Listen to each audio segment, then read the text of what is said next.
ಕತ್ತಲಲ್ಲಿ ಕರ್ನಾಟಕ ವಿಶೇಷ ಕಾರ್ಯಕ್ರಮಕ್ಕೆ ಮತ್ತೊಮ್ಮೆ ತಮಗೆಲ್ಲ ಸ್ವಾಗತ. ಇಲ್ಲಿ ತನಕ ಸಾಕಷ್ಟು ವಿವರಗಳನ್ನು ನಾನು ನೀಡಿದ್ದೀನಿ ನಿಮಗೆ. ಬನ್ನಿ, ಇದಕ್ಕೆ ಸಂಬಂಧಪಟ್ಟ ಹಾಗೆ MG ಪ್ರಭಾಕರ್ ಇದ್ದಾರೆ, ಇಂಧನ ತಜ್ಞರು. ಏನು ಹೇಳ್ತಾರೆ ಕಣ ಪ್ರಭಾಕರ್ ಜಿ, ಕಾರ್ಯಕ್ರಮಕ್ಕೆ ತಮಗೆ ಸ್ವಾಗತ. ಮತ್ತೊಬ್ಬರು ಜೊತೆಗಿದ್ದಾರೆ ಕೋಡಿಹಳ್ಳಿ ಚಂದ್ರಶೇಖರ್, ರೈತ ಮುಖಂಡರು. ಕೋಡಿಹಳ್ಳಿ ಅವರೇ, ತಮಗೂ ಕೂಡ ಕಾರ್ಯಕ್ರಮಕ್ಕೆ ಸ್ವಾಗತ.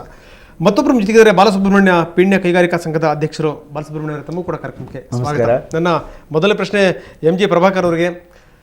ಸಾಮಾನ್ಯವಾಗಿ ನಾವು ಒಂದು ಮಾತನ್ನು ಕೇಳಿದ್ವಿ, ಏನು ಅಂದರೆ ಈ ಕ್ಯಾಂಡಲ್ ಬೆಳಕಲ್ಲಿ ಊಟ ಮಾಡೋದು ಅಂದರೆ ಒಂದು ದೊಡ್ಡ ಘನತೆ, ಒಂದು ಶ್ರೀಮಂತಿಕೆ, ಒಂದು ಗೌರವ ಅನ್ನುವಂಥ ಒಂದು ಮನೋಭಾವನೆ ಇದೆ.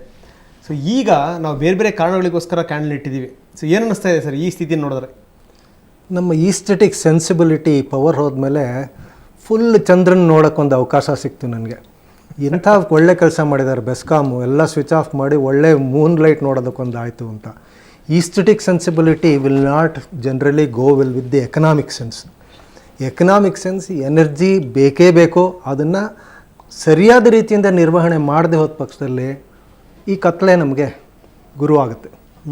ಆದ್ದರಿಂದ ಎನರ್ಜಿ ವಿಷಯದಲ್ಲಿ ನಿರ್ವಹಣೆಯಷ್ಟು ಇಂಪಾರ್ಟೆಂಟ್. ಹೇಗೆ ಅಂದರೆ ಒಂದು ರಾಕೆಟ್ ಹಾರಿಸಿದಷ್ಟೇ ಇಂಪಾರ್ಟೆಂಟು. ಮಧ್ಯದಲ್ಲೆಲ್ಲ ಸರ್ ಒಂದು ಸ್ವಿಚ್ ಹೋಗ್ಬಿಡ್ತು ಸರ್, ಒಂದು ಪವರ್ ಹೋಗ್ಬಿಡ್ತು ಸರ್, ಒಂದು ಎಂಜಿನ್ನೇ ಆಫ್ ಆಗಿಬಿಡ್ತು ಅಂತೆಲ್ಲ ಹೇಳೋಕ್ಕಾಗಲ್ಲ. Energy means it has to be done in a way that it is like is sending a rocket or flying an airplane. ಇದರಲ್ಲಿ ಸಬೂಬ್ಗಳು ಹೇಳೋಕ್ಕಾಗಲ್ಲ. ಸರ್ ಆಗ ಪೆಟ್ರೋಲ್ ಹಾಕ್ಕೊಂಡು ಮರದೇ ಮರ್ತುಬಿಟ್ಟೆ ಸರ್, ಅದರಿಂದ ಇಲ್ಲೇ ಇಳಿಸ್ಬಿಡ್ತೀನಿ ಅಂತ ಹೇಳೋಕ್ಕಾಗಲ್ಲ. ಇವತ್ತಿನ ಕರ್ನಾಟಕದ ಪರಿಸ್ಥಿತಿ ಹೇಗಿದೆ ಅಂತಂದರೆ ನಾವು ನೋಡ್ಕೊಂಡೇ ಇಲ್ಲ, ಕಲ್ಲಿದ್ಲೇ ಇಲ್ಲ, ಏನು ಮಾಡೋದು? ಅಂದರೆ ತಾವು ಹೇಳ್ತಿರೋದು ಎಲ್ಲೋ ಒಂದು ಕಡೆಗೆ ನಮ್ಮ ನಾಯಕರುಗಳಿಗೆ ದೂರದೃಷ್ಟಿಯ ಕೊರತೆ ಇದೆ ಈ ವಿಚಾರದಲ್ಲಿ ಅಂತ. ಕೇವಲ ಇವಾಗನವರಲ್ಲ, ಹಿಂದಿನ ಮಹಾನುಭಾವರಿಂದ ಹಿಡಿದು ಎಲ್ಲರೂ ಸೇರಿಸ್ಕೊಂಡು ಹೇಳ್ತಾ ಇರೋದು ಅಂತ. ಒಂದು ಮಾತಿದೆ, those who do not remember the past are condemn to repeat it ಅಂತ. ಹಿಂದಿನ ಅನುಭವಗಳಿಂದ ಯಾವುದೇ ಒಂದು ಸಮಾಜ ಕಲಿಯೋದಿಲ್ಲ, ಅದೇ ಮಿಸ್ಟೇಕ್ಗಳನ್ನ ಮಾಡ್ತಾ ಹೋಗ್ತಾ ಇದೆ.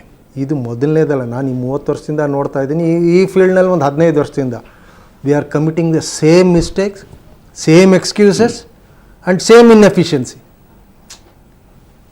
ಇದು ನಮ್ಮ ರಾಜ್ಯದ ಒಂದು ದೊಡ್ಡ ದುರಂತ. ಇಷ್ಟೊಂದು ಒಳ್ಳೆ ನೈಸರ್ಗಿಕವಾದಂಥ ಸಂಪತ್ತಿದೆ, ಹೈಡಲ್ಲಿದೆ, ಒಳ್ಳೆ ಆಫೀಸರ್ಸ್ ಇದ್ದಾರೆ, ಅವ್ರಿಗೆ ಬಿಟ್ಬಿಟ್ರೆ ಚೆನ್ನಾಗಿ ಮಾಡ್ತಾರೆ. ಇವ್ರ ತಲೆ ಹಾಕೋದು ಬಿಟ್ಟು ರಾಜಕೀಯ ಹಸ್ತಕ್ಷೇಪ ನಿಲ್ಲಿಸ್ಬಿಟ್ರೆ we have got very good officers who can manage this. Sir, ರಾಜಕೀಯ ಹಸ್ತಕ್ಷೇಪ ನಿಲ್ಲಿಸಿ ಅಂತ ಹೇಳ್ತಾ ಇದ್ದೀರಿ, ಅದನ್ನು ಬಿಟ್ಬಿಟ್ರೆ ಅವ್ರು ದೇವರುಗಳಾಗ್ಬಿಡ್ತಾರೆ ಸರ್. ಅದು ಅವ್ರಿಗೆ ಇಷ್ಟ ಇಲ್ಲ ಪಾಪ. ಏನು ಅದಕ್ಕೆ ಆಲ್ವಿನ್ ಟಾಫ್ಲರ್ ಒಂದು ಹೇಳ್ತಾನೆ, important ingredient of any growth ಅಂತಂದರೆ ಟೆಕ್ನಾಲಜಿ ಒಂದು ಹೇಳುತ್ತೆ, ಸೈನ್ಸ್ ಒಂದು ಹೇಳುತ್ತೆ, ಕೊನೆಗೆ ಡಿಸಿಷನ್ ಆಗೋದು ಪ್ರಿಫರಬಿಲಿಟಿ, ಪಾಸಿಬಿಲಿಟಿ, ಕೊನೆಗೆ ಎಲ್ಲವೂ ನಮ್ಮ ದೇಶದಲ್ಲಿ ರಾಜಕೀಯ ಪ್ರೇರಿತವಾದಂಥ ಒಂದು ಚಿಂತನೆಗಳೇನು. ರಾಜಕೀಯದಿಂದ power of politics of power is the one thing that governs this country. Okay sir, ಮತ್ತಷ್ಟು ನಾನು ನಿಮ್ಮ ಜೊತೆಗೆ ಚರ್ಚೆ ಮಾಡ್ತೀನಿ. ಕೋಡಿಹಳ್ಳಿ ಚಂದ್ರಶೇಖರ್ ಅವರೇ, ಒಂದು ವರದಿ ನೋಡಿದಿರ್ತಾವೆ, ರೈತರು ಯಾವ ಸ್ಥಿತಿಯಲ್ಲಿದ್ದಾರೆ ಅಂತ, ಏನು ಹೇಳ್ತಿರ್ತಾವೆ? ಇದು ಭಾಳ ಗಂಭೀರವಾದಂಥ ಪರಿಸ್ಥಿತಿಗೆ ನಮ್ಮನ್ನು ಕರ್ಕೊಂಬಂದು ನಿಲ್ಲಿಸಿದ್ದಾರೆ. ಸರ್ಕಾರ ಈಗಾಗಲೇ ನಮ್ಮ ಹತ್ರ ಕಲ್ಲಿಜ್ಜಿಲಿಲ್ಲ ಅಂತ ಹೇಳ್ತಕ್ಕಂಥ ಮಾತೆ ಅತ್ಯಂತ ಮೂರ್ಖತನದ ನಡವಳಿಕೆಗಳು. ಯಾಕೆ ಅಂದರೆ ನಾವು ಕಬ್ಬು ಬೆಳೀತಕ್ಕಂಥವ್ರು. ಈ ಶುಗರ್ ಫ್ಯಾಕ್ಟ್ರಿಗೆ ಮುಂಚೆ ಬೇಸಿಗೆಯಲ್ಲಿ 3 ತಿಂಗಳು ಕಾಲ ಗಾಣ ಕಟ್ತಾಯಿದ್ವಿ. ಗಾಣ ಕಟ್ಟಲಿಕ್ಕೆ ಮುಂಚೆ ಆ ಕಬ್ಬನ್ನು ಬೆಲ್ಲ ಮಾಡಲಿಕ್ಕೆ ಎಷ್ಟು ಉರುವಲು ಬೇಕು ಅನ್ನೋದನ್ನು ಕನಿಷ್ಠ ಒಂದು 15 ದಿವಸಕ್ಕೆ ಆಗುವಷ್ಟನ್ನು ಶೇಖರಣೆ ಮಾಡಿಟ್ಕೊಂಡು ಗಾಣನ ಪ್ರಾರಂಭ ಮಾಡ್ತಾಯಿದ್ವಿ. ಇಡೀ ಕರ್ನಾಟಕಕ್ಕೆ ವಿದ್ಯುತ್ ತಯಾರು ಮಾಡ್ತಕ್ಕಂಥ ಒಂದು ಸರ್ಕಾರ ನಮ್ಮ ಹತ್ರ ಕಲ್ಲಿಜ್ಜಲಿಲ್ಲ, ಅದಕ್ಕೆ ಕರೆಂಟ್ ಉತ್ಪಾದನೆ ಮಾಡ್ತಾ ಇಲ್ಲ ಅಂತ ಹೇಳ್ತಕ್ಕಂಥ ನಡವಳಿಕೆ ಇದೆಯಲ್ಲ, ಇದೇ ಮೂರ್ಖತನದ್ದು. ಅಂದರೆ ತಮಗೆಲ್ಲ ಅನುಮಾನ ಆಗ್ತಾ ಇದೆ, ಅವ್ರ ತಲೆಯಲ್ಲಿ ತುಂಬಿರೋದು ಏನಾದರೂ ಮೆದುಳ ಅಥವಾ ಏನು ಕಲ್ಲಿದ್ಲ ಅಂತ? ಇಲ್ಲ, ಈ ಕಲ್ಲಿಜ್ಜಲು ಏನು ಮಾತಾಡ್ತಾ ಇದ್ದೀವೋ, ಈ ಕಲ್ಲಿಜ್ಜಲನ ಹಿಂದೆನೇ ಒಂದು ದೊಡ್ಡ ಮಾಫಿಯಾ ಇದೆ. ಯಾಕೆ ಅಂದರೆ SM ಕೃಷ್ಣ ಅವರು ಮುಖ್ಯಮಂತ್ರಿ ಆದಾಗ ಈ ದಂಧೆ ಶುರುವಾಯಿತು.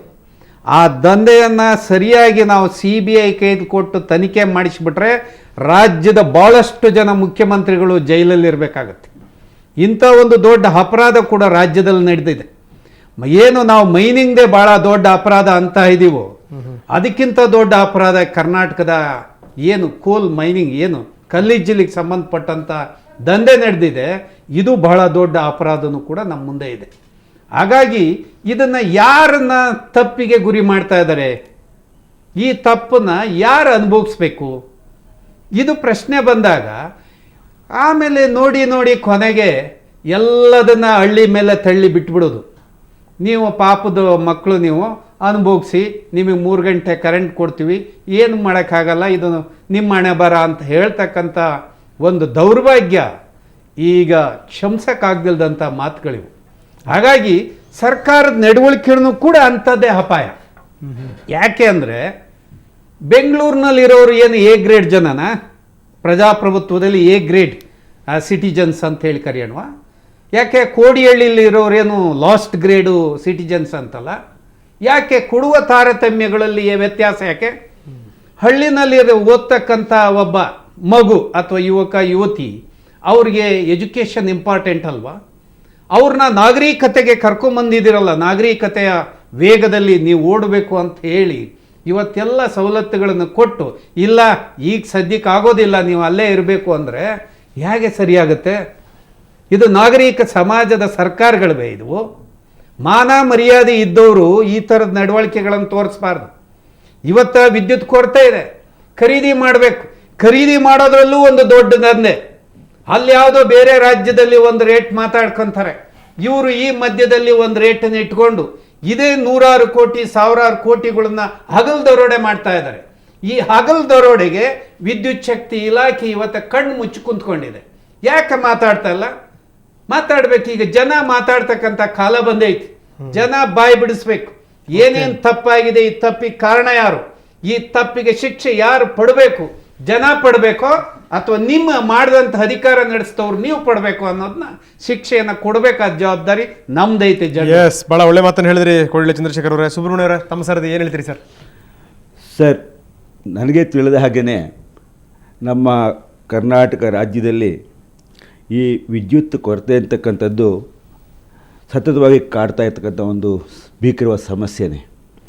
ಕಳೆದ ಒಂದು ಏನು ನಮಗೆ ಕರ್ನಾಟಕ ಅಂತ ಆದಮೇಲೆ ನಾವು ಎಷ್ಟರ ಮಟ್ಟಿಗೆ ವಿದ್ಯುತ್ ಶಕ್ತಿ ಉತ್ಪಾದನೆಯಲ್ಲಿ ನಾವು ಮುಂದುವರೆದಿದ್ದೀವಿ ಅಂತ ನೋಡಿದಾಗ ಎಷ್ಟು ಯೋಜನೆಗಳನ್ನ ಕರ್ನಾಟಕ ಸರ್ಕಾರ ಹಾಕ್ಕೊಂಡಿದ್ದಾರೆ, ಅದರಲ್ಲಿ ಎಷ್ಟು ಯಶಸ್ವಿಯಾಗಿವೆ.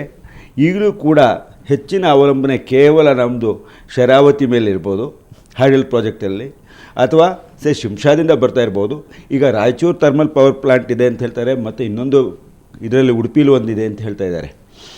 ಆದರೆ ಒಂದು ಏನಪ್ಪ ಅಂತಂದರೆ, ಇವರು ಯಾವುದೇ ರೀತಿಯಾದಂಥ ಮುಂದಾಲೋಚನೆ ಇಲ್ಲ, ದೂರದೃಷ್ಟಿ ಇಲ್ಲ. ಸರ್ಕಾರದವ್ರು ಏನು ಹೇಳ್ತಾರೆ, ಒಂದು ಕಡೆ ಈಗ ಚಂದ್ರಶೇಖರ್ ಅವ್ರು ಹೇಳ್ದಾಗೇ ಈ ದೇಶದ 2 ಬೆನ್ನೆಲುಬುಗಳು ಅಂತ ನಾನು ಹೇಳ್ತೀನಿ. ಒಂದು ವ್ಯವಸಾಯ, ಇನ್ನೊಂದು ಸಣ್ಣ ಕೈಗಾರಿಕೆಗಳು. ಈ ಸಣ್ಣ ಕೈಗಾರಿಕೆಗಳ ಪ್ರತಿನಿಧಿಯಾಗಿ ನಾನು ಹೇಳ್ತಕ್ಕಂಥದ್ದು ಏನಪ್ಪ ಅಂದರೆ, ಇವತ್ತು ನಮ್ಮ ಪ್ರಧಾನಮಂತ್ರಿಯವರಿಂದ ಹಿಡಿದು ಪ್ರತಿಯೊಬ್ಬರೂ ಕೂಡ ಸಣ್ಣ ಕೈಗಾರಿಕೆಗಳ ಪ್ರಾಮುಖ್ಯತೆ ಬಗ್ಗೆ ಹೇಳ್ತಾರೆ. ಸಣ್ಣ ಕೈಗಾರಿಕೆಗಳು ಅವರು ಇಡೀ ದೇಶದ ಒಂದು ಏನು ಎಕ್ಸ್ಚಕರ್ಗೆ ಸಂದಾಯ ಮಾಡ್ತಾ ಇರ್ತಕ್ಕಂಥ ಹಣ ಭಾಳ ಜಾಸ್ತಿ ಇದೆ. ಒಂದು, ಎರಡನೇದಾಗಿ ಇವರು ಉದ್ಯೋಗಾವಕಾಶಗಳನ್ನ ತುಂಬ ಕಲ್ಪಿಸಿಕೊಡ್ತಾ ಇದ್ದಾರೆ. ಮತ್ತು ರಫ್ತಲ್ಲೂ ಕೂಡ ಸರ್ಕಾರಕ್ಕೆ ಸಾಕಷ್ಟು ಫಾರಿನ್ ಎಕ್ಸ್ಚೇಂಜ್ ಎಲ್ಲ ತಂದು ಕೊಡ್ತಾ ಇದ್ದಾರೆ ಅಂತೆಲ್ಲ ಹೇಳ್ತಾ ಇದ್ದಾರೆ.